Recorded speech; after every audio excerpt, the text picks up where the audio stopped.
ఆకాశవాణి ప్రాంతీయ వార్తలు చదువుతున్నది అరుణ. ముందుగా ముఖ్యాంశాలు. జమిలీ ఎన్నికల బిల్లుకు కేంద్ర మంత్రివర్గ ఆమోదాన్ని రాష్ట్ర ప్రభుత్వం స్వాగతిస్తోందని ముఖ్యమంత్రి నారా చంద్రబాబు నాయుడు తెలిపారు. భవానీ దీక్ష 2024 యాప్ను దేవాదాయ శాఖ మంత్రి ఆనం రామనారాయణ రెడ్డి ఈరోజు ఆవిష్కరించారు. రాష్ట్రంలోని పలు జిల్లాల్లో ఈరోజు ఇంధన పొదుపు అవగాహన కార్యక్రమాలను నిర్వహించారు. రాష్ట్ర వ్యాప్తంగా ఈరోజు జాతీయ లోక్ అదాలత్ను నిర్వహిస్తున్నారు.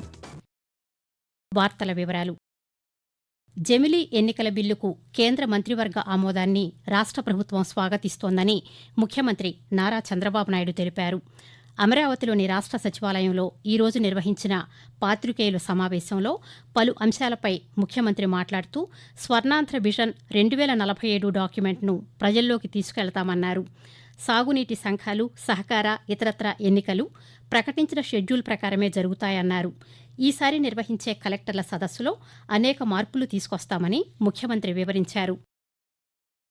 విజయవాడ ఇంద్రకీలాద్రి శ్రీ దుర్గా మల్లేశ్వర స్వామివారి దేవస్థానంలో ఈ నెల 21 నుండి 25 వరకు జరిగే భవానీ దీక్ష విరమణల సందర్భంగా అన్ని ఏర్పాట్లు చేస్తున్నామని దేవాదాయ శాఖ మంత్రి ఆనం రామనారాయణ రెడ్డి చెప్పారు. దీక్ష విరమణ సందర్భంగా భక్తుల సౌకర్యార్థం రూపొందించిన భవానీ దీక్ష 2024 యాప్ను మంత్రి ఈరోజు ఆవిష్కరించారు. అనంతరం ఆయన మాట్లాడుతూ భవానీ యొక్క దీక్ష 21వ తారీఖు నుంచి 25వ తారీఖు వరకు దీక్షా విరమణ సమయం ఉంది. దుర్గా మల్లేశ్వర స్వామి దేవస్థానానికి సంబంధించినటువంటి పూర్తి స్థాయిలో ఈ సమగ్రమైన యాప్ ని ఎక్కడెక్కడ క్యూ లైన్లు ప్రారంభమవుతాయి, వెయిటింగ్ హాల్స్ ఉన్నాయి, పార్కింగ్ ప్లేస్లు ఉన్నాయి, ఎక్కడ అన్నప్రసాదాలు ఇస్తున్నారు, లడ్డూ కౌంటర్లు ఎక్కడున్నాయి, అమ్మవారి దర్శనానికి వెళ్లే క్యూ లైన్ల కౌంటర్లు కూడా ఎక్కడెక్కడ ఉన్నాయి అనేటువంటిది సమగ్రమైనటువంటి యాప్ ని ఈరోజు విడుదల చేశాం. ఇంధన వనరుల పరిరక్షణపై అవగాహన కల్పించే లక్ష్యంతో రాష్ట్ర వ్యాప్తంగా ఈ రోజు నుండి వారం రోజుల పాటు ఇంధన పొదుపు వారోత్సవాలు నిర్వహిస్తున్నారు. ఇందులో భాగంగా శ్రీకాకుళం, విజయనగరం, ఎన్టీఆర్ జిల్లాల్లో పలు అవగాహన కార్యక్రమాలను నిర్వహించారు. విజయవాడలో నిర్వహించిన ఇంధన పొదుపు ర్యాలీలో ఎన్టీఆర్ జిల్లా కలెక్టర్ జి లక్ష్మీశ పాల్గొన్నారు. ఈ సందర్భంగా ఆయన మాట్లాడుతూ ప్రతి ఒక్కరూ విధిగా ఇంధన పొదుపు పాటించి పర్యావరణ పరిరక్షణకు కృషి చేయాలని కోరారు. ఎలక్ట్రిసిటీని పొదుపుగా వాడుకోవడము, ఎక్కడైతే అవసరం లేదు దాన్ని ఆపుకోవడము, ఇంకా ఎక్కడైనా చాలా అవసరం ఉంటాయి దాన్ని రెన్యూబుల్ ఎనర్జీకి షిఫ్ట్ అవ్వడము. సో ఈ నేపథ్యంలో ఈ ఎనర్జీ ఎఫిషియన్స్ వీక్ అని ప్రతి చోట చేయడం జరుగుతూ ఉంది. పీఎం సూర్య గారు అని ముఫ్త్ బిజిలీ యోజన అని రాష్ట్ర వ్యాప్తంగా క్యాంపెయిన్స్ చేపట్టారు.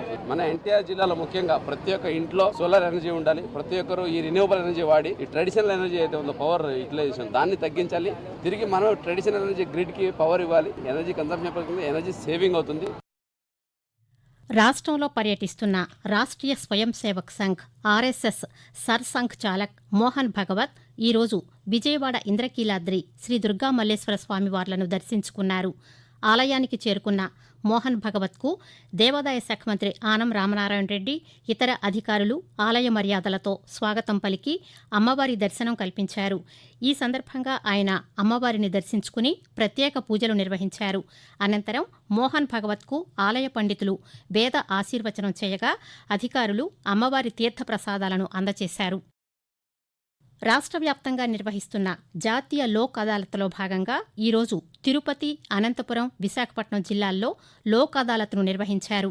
ఇందులో భాగంగా అనంతపురంలో నిర్వహించిన కార్యక్రమంలో జిల్లా ప్రధాన న్యాయమూర్తి జి శ్రీనివాస్ మాట్లాడుతూ సత్వర న్యాయం పొందడానికి లోక్ అదాలత్లు దోహదపడతాయని అన్నారు.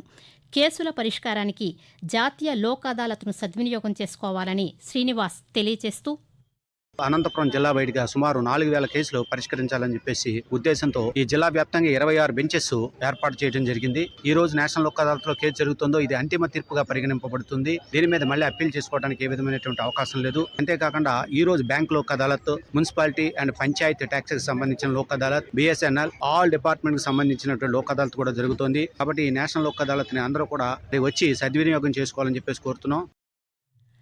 ఛత్తీస్గఢ్లోని భిలాయ్లో నిర్వహించిన జాతీయ స్థాయి స్మార్ట్ ఇండియా హ్యాకథాన్ 2024లో ఏలూరు జిల్లా నూజివీడు ఐఐటికి చెందిన చేజింగ్ హారిజాన్స్ విద్యార్థుల బృందం విజేతగా నిలిచింది.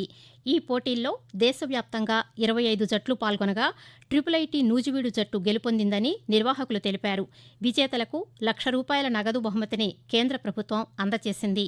ఈ విద్యార్థుల బృందాన్ని Rajiv Gandhi university of knowledge technologies RGUKT director S Amarendra Kumar అభినందించారు. ఆకాశవాణి ప్రాంతీయ వార్తలు వింటున్నారు.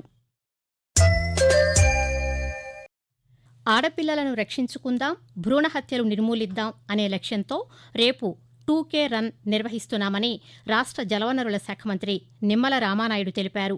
పాలకొల్లులో సేవ్ ద గర్ల్ నినాదంతో నిర్వహించనున్న ఈ కార్యక్రమంపై పశ్చిమ గోదావరి జిల్లా ఆకాశవాణి ప్రతినిధి ఐ సుబ్బారావు మరిన్ని వివరాలను అందజేస్తారు. ఆడపిల్లలను రక్షించుకుందాం, భ్రూణ హత్యలను నిర్మూలిద్దాం, మహిళలపై అత్యాచారాలను హత్యలను అరికడదాం, సేవ్ ద గర్ల్ నినాదంతో పశ్చిమ గోదావరి జిల్లా పాలకొల్లులో ఈ నెల 15వ తేదీ ఆదివారం ఉదయం 6 గంటలకు 2014 నుంచి ప్రతి 2 ఏళ్లకు ఒకసారి సేవ్ ద గర్ల్ నినాదంతో 2K రన్ నిర్వహిస్తున్నట్టు రాష్ట్ర జలవనరుల శాఖ మంత్రి డాక్టర్ నిమ్మల రామానాయుడు చెప్పారు. నియోజకవర్గం నలుమూలల నుంచి పెద్ద ఎత్తున ప్రజలు, సామాజికవేత్తలు, మహిళలు పాల్గొనే విధంగా ఇప్పటికే చర్యలు చేపట్టినట్టు ప్రచార కార్యక్రమాలు నిర్వహించినట్టు మంత్రి వివరించారు. అందరి సహకారంతో ముప్పాళ్లకు ఉత్తమ గ్రామ పంచాయతీ అవార్డు లభించిందని ముప్పాళ్ల గ్రామ సర్పంచ్ కుసుమరాజు వీరమ్మ తెలిపారు. ఢిల్లీలో రాష్ట్రపతి ద్రౌపది ముర్ము చేతుల మీదుగా జాతీయ స్థాయి పురస్కారం అందుకున్న వీరమ్మ ఢిల్లీ నుంచి నిన్న గన్నవరం చేరుకున్నారు. ఈ సందర్భంగా ఆమె పాత్రికేయులతో మాట్లాడుతూ ఎన్టీఆర్ జిల్లా చందర్లపాడు మండలంలోని ముప్పాళ్ల పంచాయతీకి జాతీయ పురస్కారం రావడం సంతోషంగా ఉందని చెప్పారు. అవార్డుతో పాటు తమ గ్రామాభివృద్ధికి ₹1,00,00,000 నిధులను కేంద్ర ప్రభుత్వం గ్రామ పంచాయతీకి కేటాయించిందని వీరమ్మ చెబుతూ, ముప్పాళ్ల గ్రామ సర్పంచ్ని, చందర్లపాడు మండలం, ఎన్టీఆర్ జిల్లా అండి. మాకు ఈ అవార్డు వచ్చినందుకు చాలా సంతోషంగా ఉంది. సమాజ న్యాయం చేసినందుకు ఇచ్చారు సార్. రాష్ట్రపతి గారి చేతుల మీద అందుకున్నాం సార్. సిసి రోడ్లు కానీ వాటర్ అయినా ఏదైనా బాగా అభివృద్ధి చేసింది సార్. షెడ్యూల్డ్ కులాల వర్గీకరణపై విశ్రాంత ఐఏఎస్ అధికారి రాజీవ్ రంజన్ మిశ్రా నేతృత్వంలో ఏర్పాటైన ఏకసభ్య కమిషన్ ఈ నెల 16 నుంచి 19 వరకు రాష్ట్రంలోని 4 జిల్లాల్లో పర్యటించనుంది. 16న శ్రీకాకుళం, 17న విజయనగరం, 18న విశాఖ, 19న కాకినాడ జిల్లాల్లో పర్యటించనుంది. ఇందులో భాగంగా షెడ్యూల్డ్ కులాల్లోని ఉపకులాల వర్గీకరణకు సంబంధించిన అంశంపై విజ్ఞప్తులను నేరుగా స్వీకరించనున్నారు.